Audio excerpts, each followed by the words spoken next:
Susan, I'm going to turn the program over to you, and we're going to learn about economic development. Okay, well, I'm so glad to be part of the fun part of the program. Wow, I feel like I have a lot to live up to now. Thank you for allowing me to speak today, and I feel I'm glad to be part of this presentation. I am just tasked to do kind of an overview of economic development, and then I'm certainly going to turn it over to our experts, Bill and our city manager, Dan Johnson, to talk about more specific economic development within the chamber and the city. So when I was first tasked with this presentation, I went to my new favorite university, and that is called YouTube. So I don't know if any of y'all have been YouTubing as much as I have over COVID, but I've learned all kinds of things. So I thought I went to my first resource, YouTube, to find a video because I wanted to just give something kind of high level about what is economic development, because I think it's one of those concepts that a lot of us we don't even think about. It's just, we live in it, and we don't realize that there's a lot of purpose and planning, as the mayor alluded to before in his presentation, about years and years of planning that goes into what makes our city and what develops our city and our community, and that's all very much, there's a lot behind that. So Stan, if you wouldn't mind going ahead and queuing up that video, and we'll just watch that. If you've ever noticed a new business opening in the neighborhood and felt a little proud of your community, that's economic development. That's economic development. That's economic development. If you've ever thought about retraining or upgrading your skills at a local college, that's economic development. If you've ever had to look for a new job and felt confident that you won't need to move, that's economic development. I want to let you in on a little secret. Economic development is at the heart of every great community, because a strong economy doesn't just mean more jobs. It means more opportunities, more choices, more resiliency for everyone. So developing our economy really means developing our community. And dynamic, thriving communities don't happen by chance. It takes the efforts of skilled experts on the front lines working hard every day to make our community a little better. That's what we do. We are your economic development professionals. From local to national, our common objective is a stronger, more resilient, more inclusive economy. From new businesses to old industries, small towns to big cities, we understand what it takes to build a vibrant community, helping it grow stronger, where everyone has an opportunity to thrive. how do we do it? Easy. With education and expertise, we collaborate to attract new businesses and work hard to champion for the ones we have, maybe even help them grow. We can help navigate funding options, financing programs, and investment opportunities, and connect you with the right government resources. We know technology. We understand workforce development. We are experts in partnerships, mentorships, and apprenticeships. We can work with councils to develop better strategies. We can work with schools to develop new training opportunities. We can work with community leaders to identify current gaps. And we love research. We can provide information on everything from local trends to international export regulations to implementing new technology to industrial cluster development. Yes, we know what that is. We do 1,000 different things, customized to the unique needs of our community, based on mountains of research and training and best practices. Because developing our economy is a science, and it is an art. This is how successful communities invest in the future. In sustainability, in opportunity, in resiliency, in ourselves. Which means creating a better place to live with purpose. A dynamic, thriving community for all of us. We are here for you, so we can build a stronger community together. Let's get to work. Let's get to work. Let's get to work.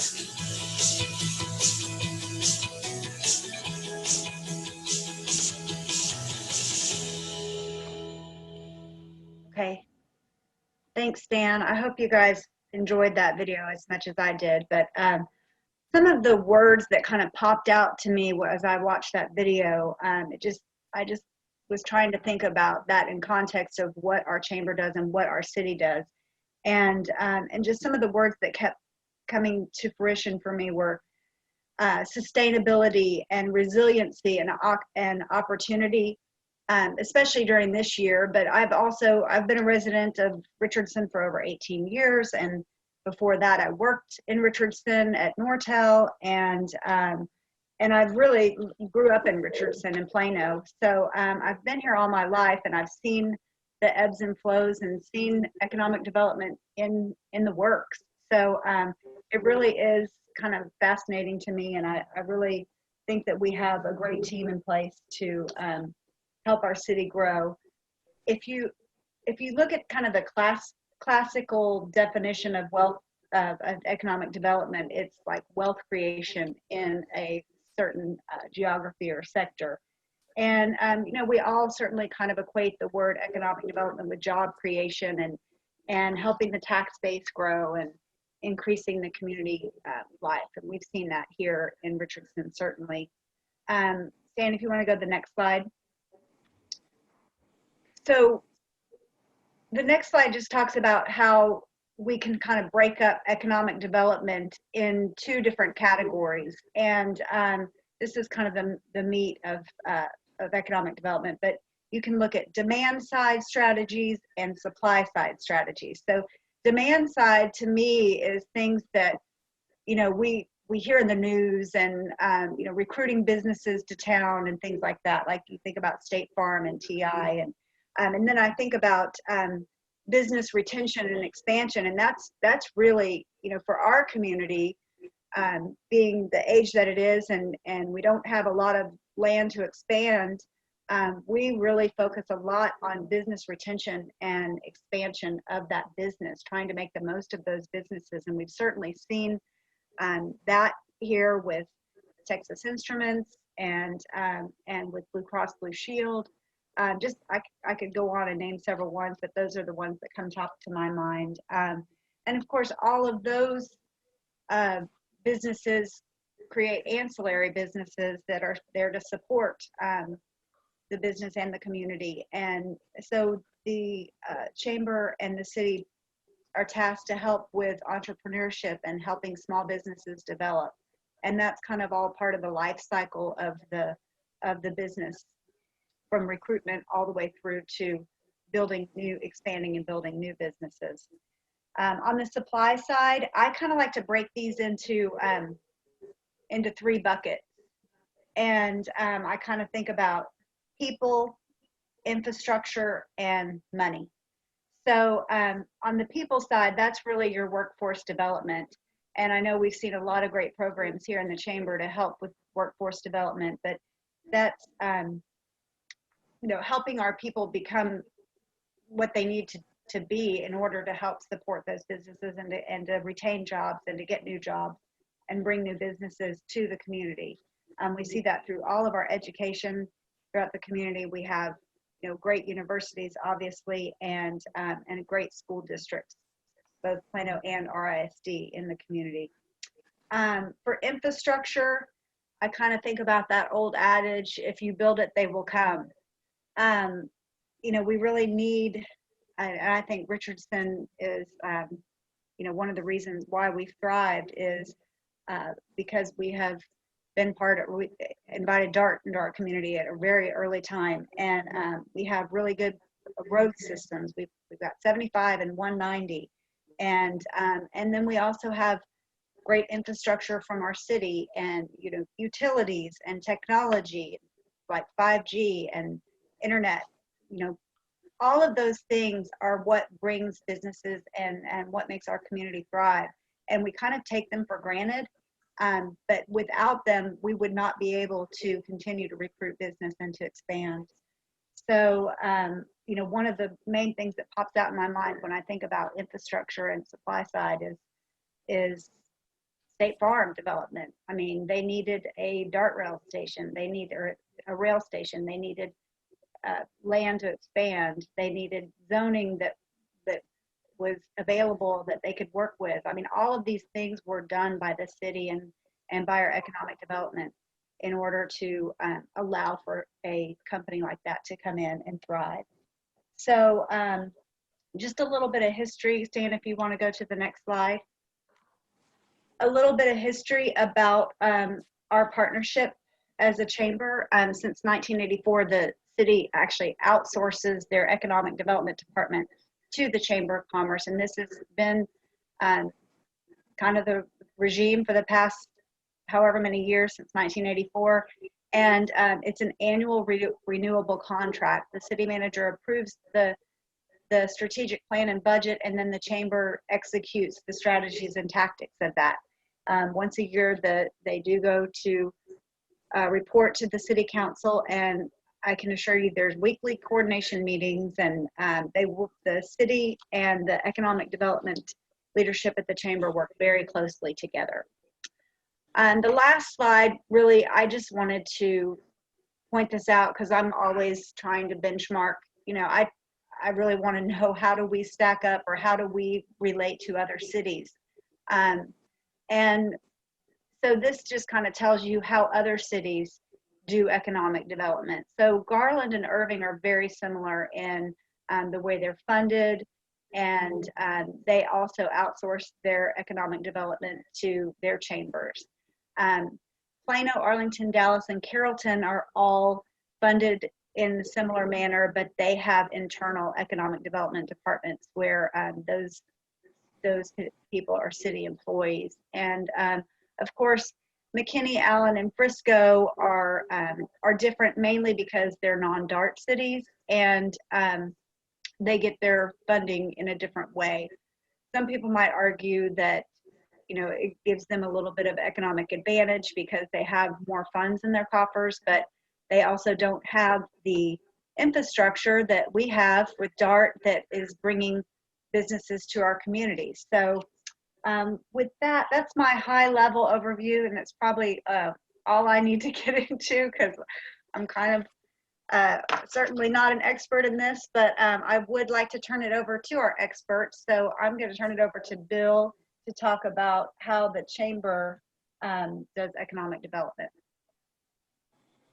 Thanks, Susan. Stan, do you want to wait till the end to see if there's any questions? Or do you want to do it by section?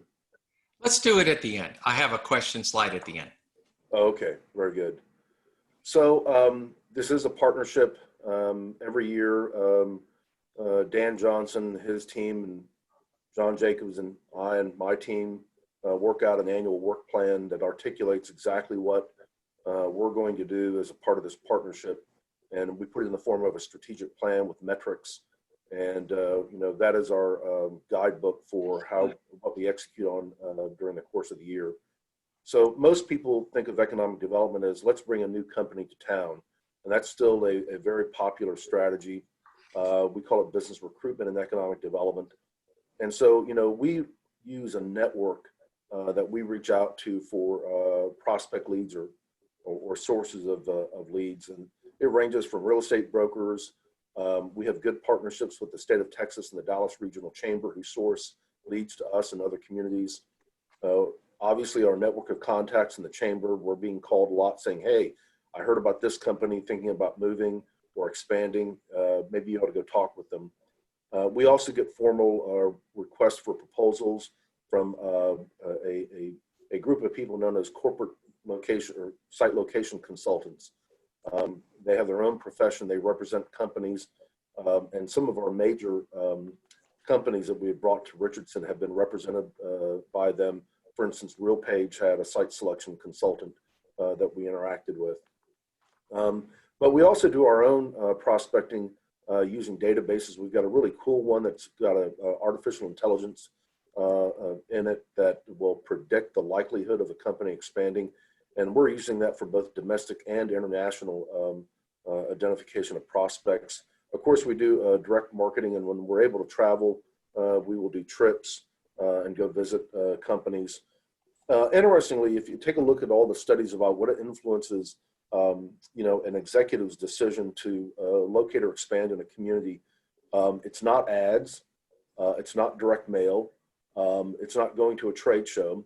It's really about what they read in the general business press, what their own personal experience has been in travel to that location, and what they hear from their peers. And so we put a lot of effort into getting good PR for Richardson. We do use lead generators in some foreign markets, particularly the UK and Japan, who know the territory and the companies. And then about a third of our prospect flow comes directly to us. Companies just saying, hey, I'm interested in your community, or I've got a customer there, or I've heard about this real estate or this workforce. What can you do to help us do? And we do have a program to motivate our landlords to upgrade their buildings. It's interesting that the office owners in Richardson who had existing product that upgraded them first, you can think of the old Verizon campus that Q Investments upgraded, or the old Nortel campus at Gallatin that Spear Street Capital upgraded. Those lease first. Properties that are A or B that have not been upgraded in a long time are the ones that sit there and don't get the kind of traction that upgraded amenified properties will get. Next one, Stan. The bread and butter, however, of economic development is really dealing with your existing customers. It's that old adage, 80% of your sales come from your existing customers. And that's why we spend an inordinate amount of time reaching out to our local business community. We go on site visits, and we have a particular focus because of the IQ. So we're concentrating a lot of our site visits on companies this year in that area. We also reach out to top employers. For those of you who are past chairs, you know that we've hosted monthly luncheons with the mayor and the city manager and me, visiting with executives of companies that are maybe new to Richardson or that are expanding, or entrepreneurs, and getting to know them better. Richland College, thank you, Deb and Kay Eggleston, gives us a loaned executive who is an extension of our economic outreach team with a particular focus on workforce development. And that person, meets with us weekly to go over contacts that they've made. And of course, we leverage a database of projects that we've worked for over 20 years. And, just kind of know, hey, it's time to take a look at this company because maybe a lease is coming up, or we think that they're going to develop a new product.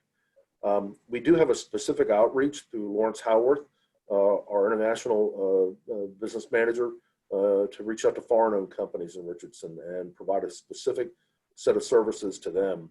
And then again, many of the projects come directly to us, companies calling us up saying, hey, I'm thinking about relocating or expanding. How can you help? Next one, Stan. Entrepreneurship and small business should not be forgotten as an essential economic development strategy. It's really the grow your own. I've heard the mayor say this, that he'd rather have, instead of the big HQ2 Amazon headquarters, he'd rather get 1,000 small little Amazons that will grow into big Amazons. And so we employ a number of strategies to help grow companies. Our economic gardening program is a contract with the National Economic Gardening Center. The purpose of this program and what it does, it takes, say, a company that has kind of stalled in its growth and is looking for new sources of revenue generation, and helps them strategize, get leads, maybe it's a management change, whatever it is, and they have access to databases that only the Fortune 50 would have. And so it's really a consultation service. It usually lasts 6 to 8 weeks. And it's interesting how many of the companies who have gone through this program end up getting bought because they expand rapidly in revenue growth. We also use our Discover Richardson e-commerce platform to help particularly our retailers and locally owned shops and restaurants. I hope that you all are using that platform to identify local retailers that you can support, particularly during the pandemic.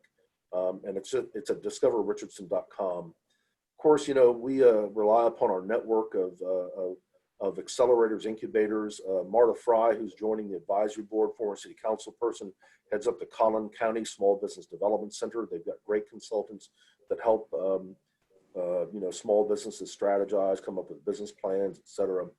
And we're looking at bringing in new programs into Richardson and the IQ, particularly through UT Dallas and our partnership with their Institute of Innovation and Entrepreneurship, with the Dallas Entrepreneur Center, with a whole variety of other groups that we're reaching out to.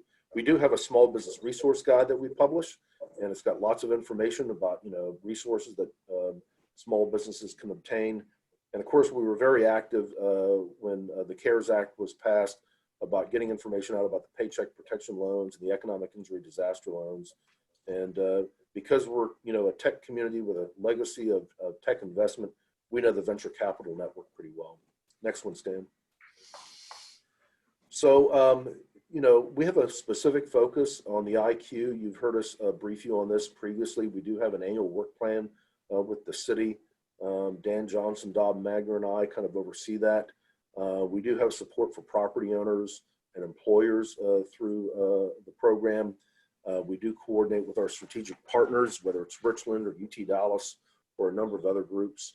And we are generating some marketing and placemaking events. Doug McDonald and Dan Johnson can elaborate on this when he comes up. Is really taking a big lead in terms of, building a new website, generating relationships, et cetera. And we're always looking for enhancements to the technology within the IQ, particularly 5G mobile broadband being really important piece of infrastructure that we want to bring into that area. As you know, we have a specific focus on international development. It's rather unique amongst communities our size in the region, but we have a history of having a lot of foreign investment in Richardson, particularly because of Telecom Corridor.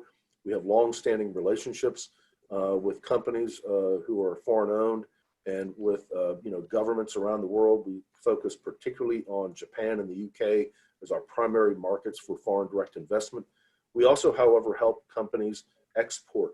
And one of the services that we provide is called a certificate of origin that we have to process legally for a company to ship product to a destination in which we have a bilateral tariff arrangement that reduces the tariffs on imported goods in that country. And then, of course, we have our infrastructure of concierge service providers who help, particularly small foreign-owned companies with everything from legal, accounting, tax, et cetera. Next one, Stan. As you would imagine, one of the duties that we have under the agreement is to promote Richardson, to communicate and to provide research. You heard that in the video that we like research. That's because the companies that we deal with want lots of data. If you go to the telecomcorridor.com website, you'll see a plethora of data that's on there that we have to constantly maintain. But we do use a lot of digital and social media marketing efforts to promote. I talked about PR earlier, newsletters, flyers, et cetera. And then we do like to gain visibility via awards, whether it's our annual EDGE Awards, which is Economic Development, Growth, and Expansion, or the accolades that we seek for Richardson or for the Economic Development Program. And in fact, we are one of the few chambers in the country that is both accredited by the U.S. Chamber, and our Economic Development Program is accredited by the International Economic Development Council. And we are in the midst of applying for reaccreditation for our REDP. And last but not least, we also take the lead on workforce development, leveraging our ties to UT Dallas and Richland College, whether it's for internships, on-the-job training, direct hiring events, the mayor's summer internship program, our STEM camps, our career days, that the iDream career day that Kim Quirk and our educational workforce team undertake each January or February with RISD. And then, of course, we have groups that focus on human resources. We have a committee on that in our young professionals. So it's a multi-tiered strategy that we execute on each year, and this is what the chamber does in economic development. Dan? Ready to go, Bill.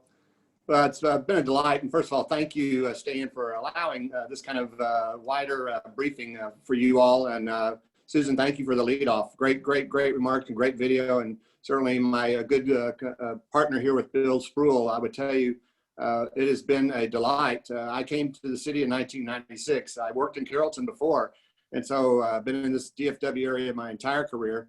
I believe that the method we use here in Richardson is, in fact, the secret sauce. It is where we all play to our strengths and really do bring the best of a wider strategy, of a very comprehensive strategy and program together. My remarks are going to be talking about certainly about what the city does in that. And the video said earlier, the art and science of economic development. A lot of what I want to talk about is the science, but I got to start by saying, you'll hear me use the word foundational. because I believe, as Bill said and others, they come because of other kind of reasons, and you can really discount some of the gimmickry because solid companies are looking for solid footing. And they look for, first of all, does the community deliver value? Does it have a reputation for delivering value? Yes, they want to know about the tax rate, but they really want to know, will they get something for that tax rate? Much more than candidly the tax rate itself. That's an important reputation. Commensurate with that is a service reputation. Does the fire department get there on time? If you have a plan to be reviewed and inspected, is it going to take hours and days, or is it going to take weeks and months? Those kind of things. Do you bicker and bureaucrat about things, or you get things done? And are you ready to go when they come asking, or is it just dawning on you that something may happen in an area? The idea of showing care and rapport. Personal relationships are huge in this matter, and the ability to have a reputation for getting things done, for being innovative and creative, for listening and understanding what it is they're asking. I would tell you across the years, my professional predecessors in the city here, and certainly Bill and his predecessors, were all about doing that kind of job well. So I'll use the word foundational a couple of these slides, but I would tell you that's the building blocks we work on. One of those foundational areas is certainly making sure that the orderly layout and development of the city works well. Our planning, our zoning, our permitting process, those are opportunities for bureaucracy, but in fact at their base, when you do them well, you're getting a good tone and format for where is the city laying out and developing. Road accesses that are close to the commercial and industrial things, quality neighborhoods that have their settings as well. All those things you do relative to eras of land use and zoning. What is interesting to note is certainly that those are not static. They do change. We now hear that companies are looking for a lot more lifestyle approach to those things. So what was once a corporate campus has now been really translated into injecting that corporate setting in the midst of a lifestyle campus. And how do we, as a city that's already have some of that history, rezone and evolve ourselves into these newer contemporary matters? And we have done that well in our city and continue to do that. The other thing is that we deliver certainly important strategic support for things. You've heard the phrase infrastructure in a variety of ways. One of them is, it is no coincidence that there are 4 DART rail stations in Richardson, Texas, that there is a DART rail station and a DART rail service, that the wideness of our road systems, because Richardson has always been about access. So we spend the dollars that we need to create infrastructure and financial support of our own effort and of our regional and state and national players to cause the area to have the readiness with the key systems that are needed. Susan mentioned that earlier. Drainage, sidewalks, bikeways, all the evolving nature of access is hugely important, and we pay strategic attention to that, and I'll speak about that a little bit further. Next slide. We're going to talk about incentives because that's always in a curiosity in that. But I want to share with you quickly a context. There's over, Bill, 6,000 businesses in Richardson, Texas, plus or minus probably. Incentive-wise, we are currently involved with maybe a dozen to 24 incentive relationships. In the scheme of life, we are not the company town. We don't prop up businesses and things like that. Candidly, you're going to hear me use 2 phrases over and over again. One is it a catalytic participation that it not only causes something to happen, but has a multiplier effect of that. And the other phrase we often use is what we call gain share. And that is, if it didn't come, we wouldn't have it at all. And would we share some of the initial benefit we're going to get as a appreciation and or a strategic breakthrough to cause that company to select us in that regard. So it's based on the need of a project. If we can't understand that something is meritorious of needing it, or it's not going to have some of these other multipliers, it's not likely one that's going to receive any support that way. And support you're going to hear is a variety of tools. Sometimes it is not cash at all, but sometimes it is in forms of funding that could be true. And so we have a variety of tools. Not every project warrants it, and certainly not every project receives it, as I've already said. And there's most projects and most economics of this community actually happen with no incentives at all. But I would say to you, sometimes we have been strategically involved in either the road systems that opened up that corridor for development, or supported a strategic business that really has other multipliers and other ancillary businesses that come along as a result of having made the wise investment in the initial work. Next one. Oftentimes we're listening for, is there a dry spot? Is there a financial gap? On redevelopment, this is hugely important. If you pause and think about it, well, why isn't that derelict part of our city redeveloping? Well, candidly, it's because sometimes there is in fact a financial gap, that the cost to both demolish and tear down the old facility, perhaps give it revised infrastructure, and then develop it new. Certainly, if you put the math to it, is a different economic prospect or budgetary prospect than if you just build on raw land. And so the result is that oftentimes there is this financial gap for redevelopment. And if you're not, and certainly sometimes the parcelization of old properties need to be put back together to be of a size and a scale to now make for a contemporary layout and a contemporary development that is sought both aesthetically and sometimes certainly functionally as well. You oftentimes have older infrastructure and facilities that through the demolition and deterioration of those need to be restored and made new, not only on the public side in the streets and in the right-of-ways, but within the building itself. You have changes in building codes, fire codes, other kind of health and safety codes that have happened over the years that we really do want that building to be built in the better way that it needs to be. That too could be a financial challenge for an older building to perhaps do that. If they did all of that, they would really sometimes, again, be in a place where there is not the ability, and the residual land value, it's called, is too high. It just doesn't make market sense. The banks won't underwrite it. It won't be relevant in the market. And so it's got to still meet those goals, because a hamburger place in a redeveloped area still has to compete at the going price of hamburgers, not what it costs to redevelop that particular building. And that ultimately is the kind of where the rubber meets the road as we try to redevelop, in addition to certainly foster new development. So we have a balanced attention. Bill mentioned certainly we always look for the big wins, the big new fish, the recruitments that would bring in new development, but retention and recruitment are hugely important. And for a city of our size, redevelopment, the rethinking of old areas also is added dimension to our ED program. Next slide. A little bit more about incentives here too. One of the methods is a tax abatement or rebate. Some of those are offered just for a few years, the beginning years, sometimes 5 years, 10 years. And for a company that's here for quite a while, that quickly burns off. And if you think about it, you certainly had it used in the first years as an incentive. And later on, it's actually a deferred new revenue to the city as it finally becomes part of the tax base of the city. And certainly during all of those years, we gained the multiplier and the benefit of their employees and their spending that went on in our particular economy and community. Those can be sometimes from waiving, not charging a fee, actually not even imposing the fee, some cash grants, certainly partnerships on behalf of water lines or other kind of participations that can make it strategic for their budget for the development cost itself. So we just really have those variety of commitments. Sometimes it's just a very one-time incentive. Just help us with this new fire water line to our building, and that's all we need, and we're off and running. In other cases, it certainly is a multi-year matter, as something as impactful as City Line.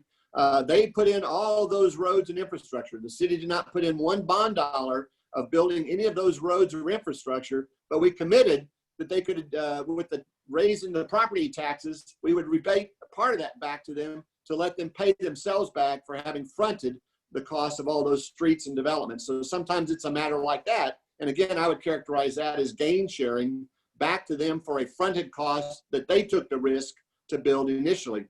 The city has in the last years also devoted a half a penny of our property tax rate to an economic development fund, on top of some other tools to help us strategically in some of these areas. And certainly that is part of our toolbox when we selectively use those dollars. And if they're not needed, they actually just stay in storage and are strategically available the following year. Next slide. I'm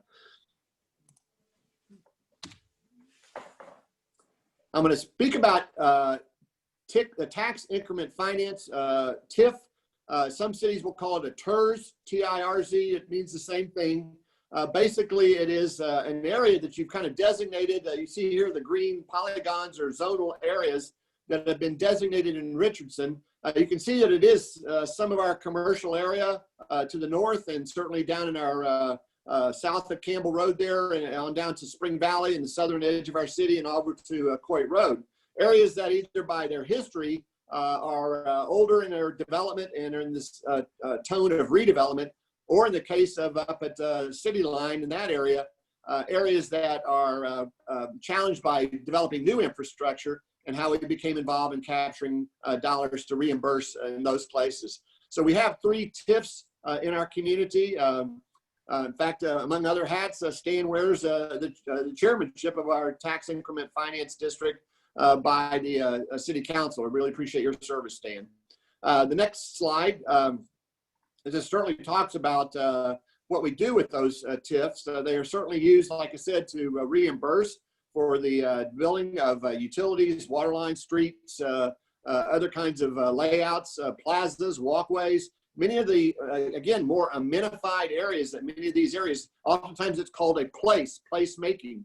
And some of the amenities and accoutrements that you think about in those settings, including public art, all kinds of things, how those happen certainly are costs that someone has to have, but they make the ambiance in the neighborhood that's so important for progressive companies to recruit their employees. We really understand how the whole system works and are involved in setting up some select dollars through basically the enhancement of this new tax base. This didn't come from anything other than the creation of the new tax dollars and a disciplined agreement to redirect some of those dollars back to the projects for the initial years that were involved that way. And you can see some examples of that on this list. Next slide. So in addition to certainly what the city does ourselves, we would remind you that Richardson, Texas, a city of just over 100,000, 120 or so thousand, is one of 14 cities in the Dallas-Fort Worth area, each over 100,000. So it is a competitive area, as well as road systems and so many others are supported and guided by things like TxDOT, other kind of regional folks that are involved with dispensing grant dollars and other transportation strategies. Our 2 counties, Dallas County and Collin County, likewise are involved in some economic development and some infrastructure and road and transportation improvements, park improvements, etc. So oftentimes our daily life is involved with keeping a rapport and relationship with those. A massive a project like Texas Instruments, $1.5 billion followed by a $1.5 billion investment in our community was a combination of the city of Richardson and Collin County coming together in a joint incentive effort that really the city helped kind of guide and work with TI to coordinate with Collin County to cause their support to occur. It was then also matched by our involvement with the state of Texas. So we likewise will keep rapport relationships with the governor's office dealing with economic development and certainly the Texas Enterprise Fund and the Texas Enterprise Zone programs. We talked earlier about small businesses, and particularly in some of our redevelopment areas, the chance not only for a small business to get a footing, but the quaintness and uniqueness and the kind of specialness and one-offness that many of these settings have in our community and others. I want to publicly acknowledge Manasseh and others that have really devoted a lot of their skill and attention in some of these redevelopment areas because I think those are exciting areas and they represent exciting small business prospects. And some of those are as strategic as, again, a speedy plan review, helping with a fire water line that candidly, in due respect, whether or not the business stays there or not, will have upgraded that infrastructure in that building so that every ongoing wise, it's now a new updated asset. So those are oftentimes how we support the redevelopment of these smaller areas and redeveloping areas. And these are quaint, neat new areas that are coming into our community and being refreshed and redeveloped. Adaptive reuse is its phrase sometimes, taking that building, putting a whole paint job and facade on it, and really causing it to have a very neat and contemporary feel and look. Next slide, if there is any more, I think, yeah, okay, I think we're there. I ran through some things here. You've asked us to take an ocean of activity and things and boil it down in a few minutes, Stan, but we really do appreciate the chance to share this, and with Bill and others, be happy to answer any questions. Do we have any questions from the group? Bill, I think I've got so much going on my screen, I can't see the chat. If there's any in the chat, maybe you can see it. I don't see any in the chat, Stan, but Okay. you can yourself if you'd like. Okay, sounds like Darth Vader's joined us. You've got that audio problem. Okay. Well, look, that was a long presentation, but it was an important one. And I think I'm really glad we decided to devote this much time in our program to really get more in depth in the topic of economic development. It's a good theme for a meeting, and it's an important piece of what we do in this chamber. It's one of the things that makes our chamber a bit unique when you compare us to all of our contemporaries in the Metroplex area. And thanks to Susan for putting this together. I really appreciate it. You did a great job. Bill, thanks, and of course Dan, thank you for your contributions on that as well.